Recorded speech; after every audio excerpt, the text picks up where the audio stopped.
This documentary wasn't made for you all.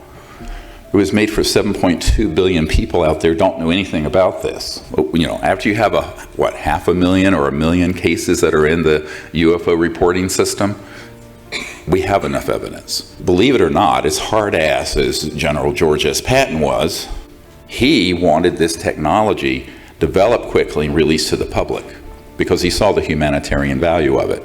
A new radar system they switched on that caused these ET craft to collide into each other and crash. But they were not just normal radar that did this.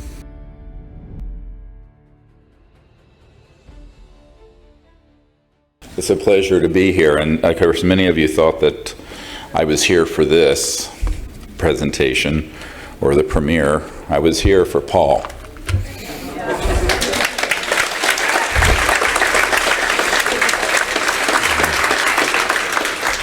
But I would like to thank Victor and Joanne and the conference for inviting me here, and all of our volunteers who are here.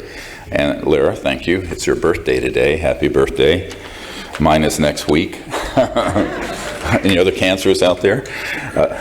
So what I'm going to take you through is sort of an expansion of what the Honorable Paul Hellyer just has shared with you, and go into some granular detail on the evolution of secrecy and what we can do about it. There is, as you all know, and everyone in this room, you're not strangers to this, but some of the thousands of people on the webinar may be new to this concept, is that there has been 100 years of illegal activity, not 70 years since Roswell. And since the early 19-teens, and probably before, we have had breakthroughs in technology, which I rather kindly call the gangbangsters, and cartels of various types, oil, what have you, have kept away from the public. Most people don't know that in the 1920s, T. Townsend Brown was doing experiments with high voltage systems where you could have a crystalline structure, and with the correct electronic signal going into it, have that object levitate. Sounds familiar? Like a UFO? 1920s. This was reproduced in Germany in the Koloski-Frost experiment in late 1920s, 28, 29. Of course, T. Townsend Brown's work was subsumed by covert programs eventually, and the RAND Corporation. And what we are looking at today is a civilization on Earth that is dying because it has been strangled to death. And we are 100 years of lost evolution and of lost development as a people. And this is our chance to get it back. Now, a lot of people say, why did you do this film Unacknowledged? Which, by the way, those of you who contributed to that, it was crowdfunded, raise your hand. Everybody give applause for the... That's how we made it. Okay, so that documentary, which some people go, well, you know, you didn't go far enough in it. I said, this documentary wasn't made for you all. It was made for 7.2 billion people out there who don't know anything about this, okay? So if you're going to be compassionate, you can't stay in your bubble. You need to go out of your bubble, and you need to reach out to the rest of the world. Now, we're very fortunate that we have a major distributor for that film, The Orchard, and that is now, I think we're 8 weeks on being #1 on iTunes worldwide.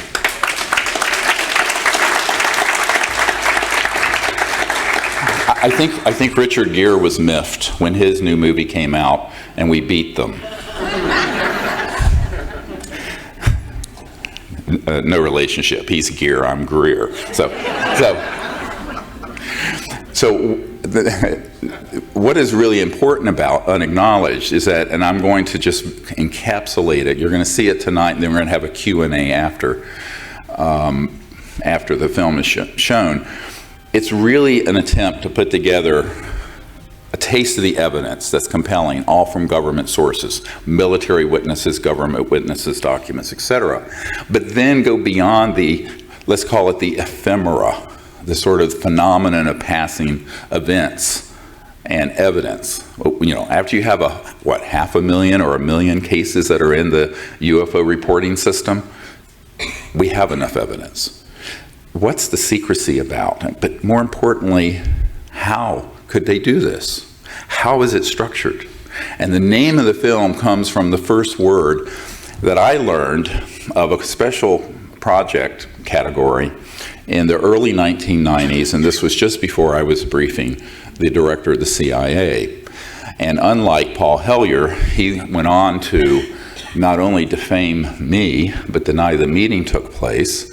And he took a golden parachute out of the directorate of the CIA onto the chief counsel for Booz Allen Hamilton, the contractor that Snowden worked for the NSA. And of course, he knew what side that his bread was buttered on, and did not want it to be known when I initially, after he was out of office, disclosed the nature of that meeting. But that's a side parentheses. If we had every one of, as I said before, of the integrity of Paul Hellyer, we wouldn't be in the world we have today. Now, what has happened is that the unacknowledged special access projects, which is the proper name for a super secret black project that is running sub rosa, beneath the surface and illegally, is that those evolved over the last century. And they took on a huge increase back in the era of the Roswell event. Just a point of note, Operation Paperclip was actually run by OSS, and OSS evolved and became the CIA. Now, I know something about this, having briefed CIA directors and put briefings together for them. Now, this Operation Paperclip wasn't just because we wanted the best and brightest German minds, who were very much, many of them, Nazis, but we wanted the technology. And I'm going to share something that's a little bit astonishing. Haven't shared this in any real detail yet, but I think I should. And about 6 months ago, I had a 7-hour meeting with the son of Senator John Warner, who I had fingered as a member of this cabal many years ago. And Senator John Warner, who was not Mark Warner currently of Virginia, he's the Senator John Warner of Virginia who's retired. He had been an undersecretary of the Navy and had been very connected to these classified projects from early on in his life. He married Paul Mellon's daughter. Now, the Mellon family, Paul Mellon, around the time, one of the few billionaires in the world at that time, went over in 1945 to Germany with General George S. Patton and some others to retrieve a partially functioning Nazi anti-gravity system that they were working on.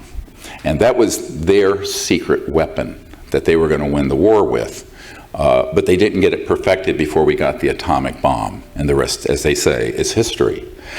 However, an interesting side note to this, now I learned this, that Senator Warner's son, who's about my age now, a little bit younger, said to me, "You know, Dr. Greer, I have to admit that my family are fascists." He just flat out said it, completely. And he is not. But he said that he's come to realize that this is very much the case, and the people that they have worked with are also fascists. They are not interested in a democratic society and an open and free society. So what happened at this point is, believe it or not, as hard-ass as General George S. Patton was, he wanted this technology developed quickly and released to the public because he saw the humanitarian value of it. Free energy, no surface roads, no pollution, etc., and so on. They killed George S. Patton. He was assassinated, and this is known by the Mellon family. Now, because of this, what happened, and this is 45 before Roswell, a chill went through what I call the white hats in the military industrial complex. because not all of them, you can't paint all of them with the same broad stroke. There are many of them who wanted this to come out and were stopped.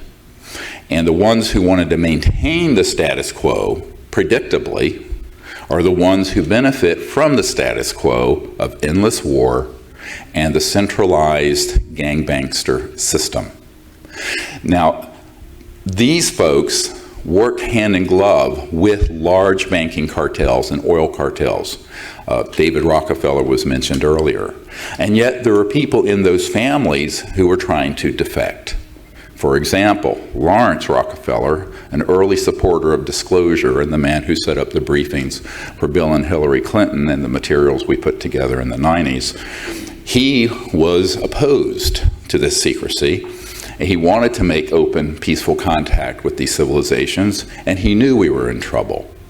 And so Lawrence Rockefeller, however, could only go so far. You know, I recount this story. Gotta stay way back here.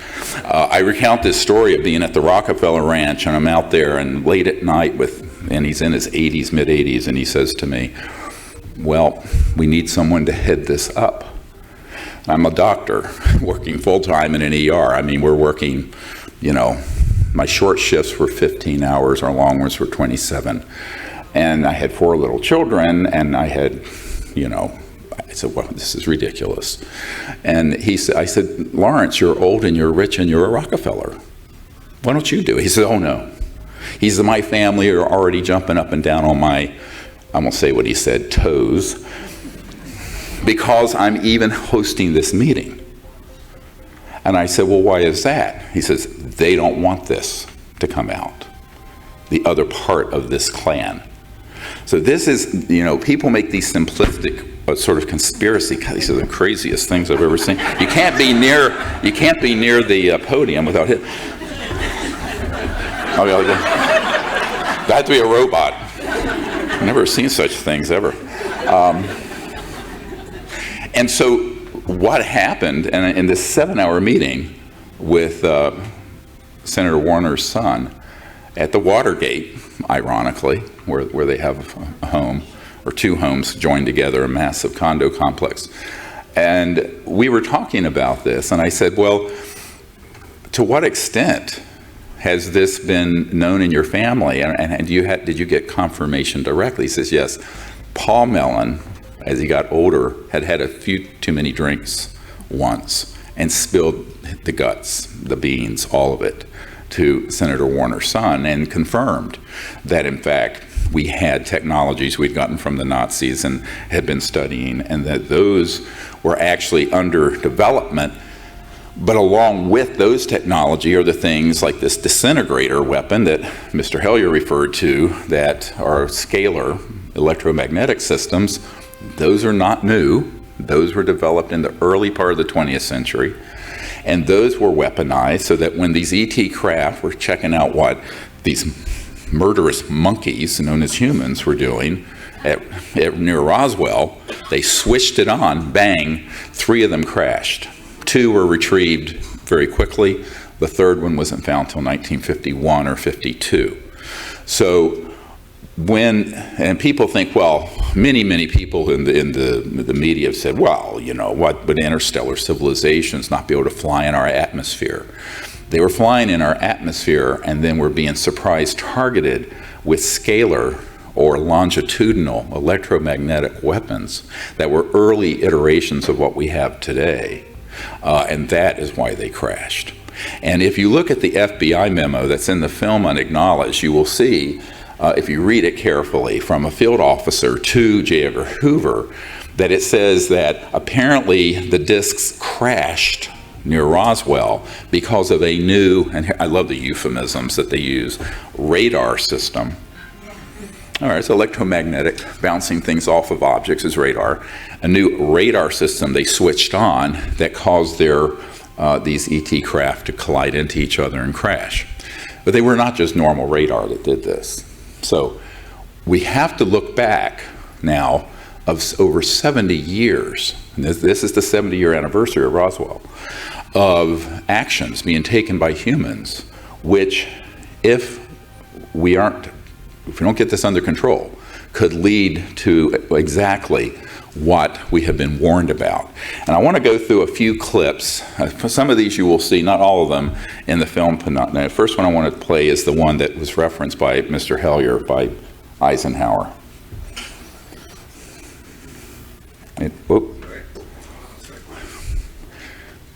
No sound. By the military, we must guard against the acquisition of unwarranted influence, whether sought or unsought, by the military-industrial complex. And then play the next one. That was in 1961. This is in there on the shadowy government with its own Air Force, its own Navy, its own fundraising mechanism. There you go. And the ability to pursue its own ideas of the national interest, free from all checks and balances, and free from the law itself. That's a U.S. senator saying that, not a conspiracy theorist at a UFO conference. So, and then I want to play the next one, which is, put up the next quote from Admiral Roscoe Hillenkoetter, the first director of the CIA. It is time for the truth to be brought out. Behind the scenes, high-ranking Air Force officers are soberly concerned about the UFOs. But through official secrecy and ridicule, many citizens are led to believe the unknown flying objects are nonsense. I urge immediate congressional action to reduce the dangers from secrecy about unidentified flying objects. CIA Director, Vice Admiral Roscoe Hillenkoetter. Make note, that was the first CIA director at the time of Roswell. The CIA was formed within weeks of the Roswell event. He, in a letter to Congress that was later printed in the New York Times, called for this congressional oversight, and he did not talk about the dangers of the UFOs. He talked about the dangers of the secrecy around UFOs, just like Eisenhower did. It's a nuance with a huge distinction. So, on the one hand, we had interstellar civilizations surveilling our most sensitive atomic weapons facilities, and we were taking actions to down them and destroy them. And there have been hundreds of these objects that have been downed, not a couple, hundreds. In fact, there's a man on my team who was at Fort Huachuca, which is Army Intelligence Headquarters, ironically out near Tombstone, Arizona, where they had in an underground facility that he worked in, where there were 9 separate ET craft of different types from different civilizations that had been downed, some of them in Mexico and then brought back up across the border. And in the morgue were just, dozens and dozens of ET bodies that were recovered. And had been studied in storage. So this is not something that's a everyday occurrence, but it isn't that rare, but it's incredibly dangerous. Because after I began briefing people like the director of the CIA and presidents and Minister of Defense heads in other countries and members of the Senate Intelligence Committee and generals and admirals at the Pentagon, I learned that the nature of these unacknowledged special access projects were that they were keeping most of those guys in the dark about what they were doing.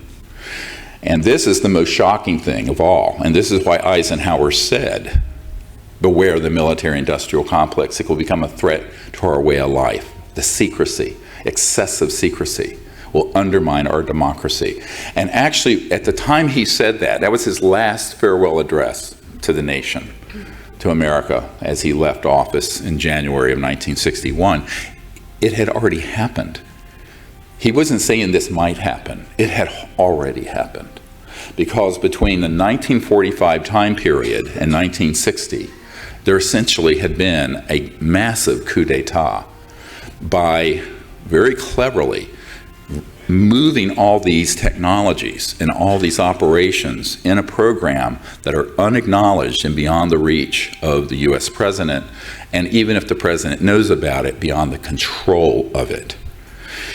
An Air Force officer I met with who flew with John F. Kennedy on Air Force One told me, and I have a tape recording of this interview, it's very interesting, back in the 90s when I interviewed him, he said, the president brought this issue up, and he said to me that he knew about it, and he had been briefed on the extraterrestrial matter. But he said, and I'm quoting, the whole matter is out of my hands, and I don't know why. Now, this is the President of the United States. And this should scare the hell out of everybody. And I'll tell you why. Because we live in a world, it's sort of like the Truman Show. You remember that movie with Jim Carrey where, he finally realizes he's on a set and it's all fake?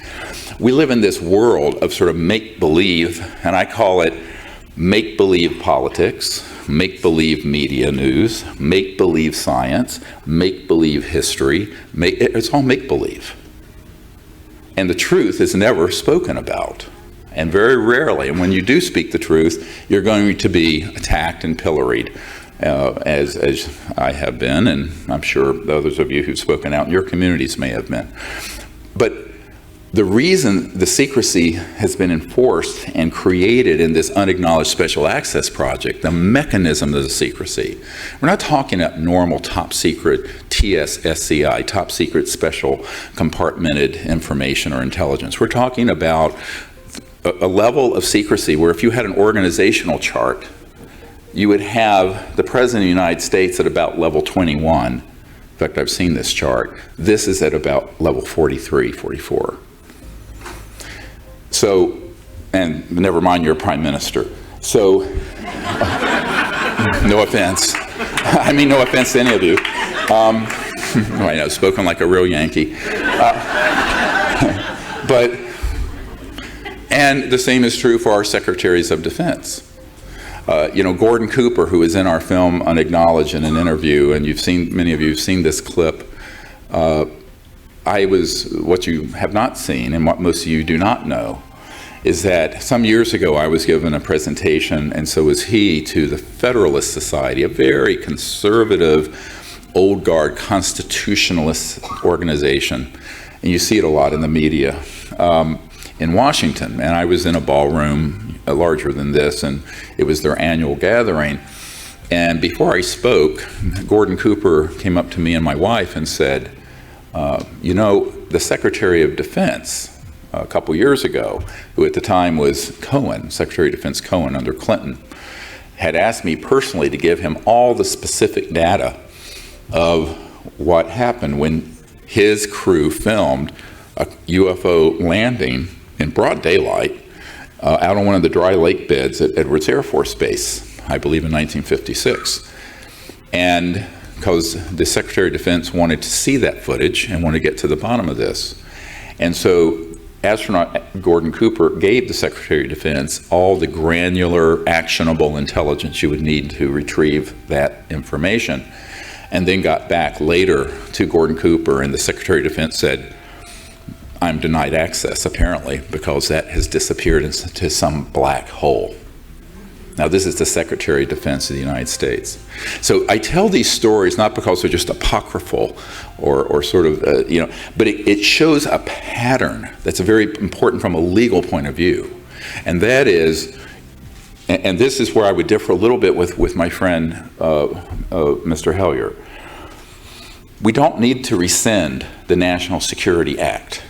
What we need to do is to violate illegal projects that are using the National Security Act illegally.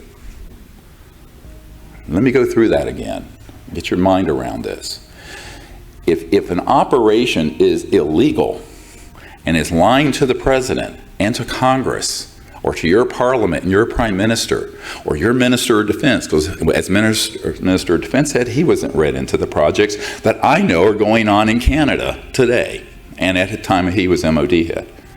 Those projects are, by definition, off the reservation, and they are running outside the rule of law, and they are unconstitutional. A priori, they cannot cite the rule of law to prosecute anyone who defects from them. If you enjoyed this video, make sure to check out the next one right here on the Best of Dr. Stephen Greer.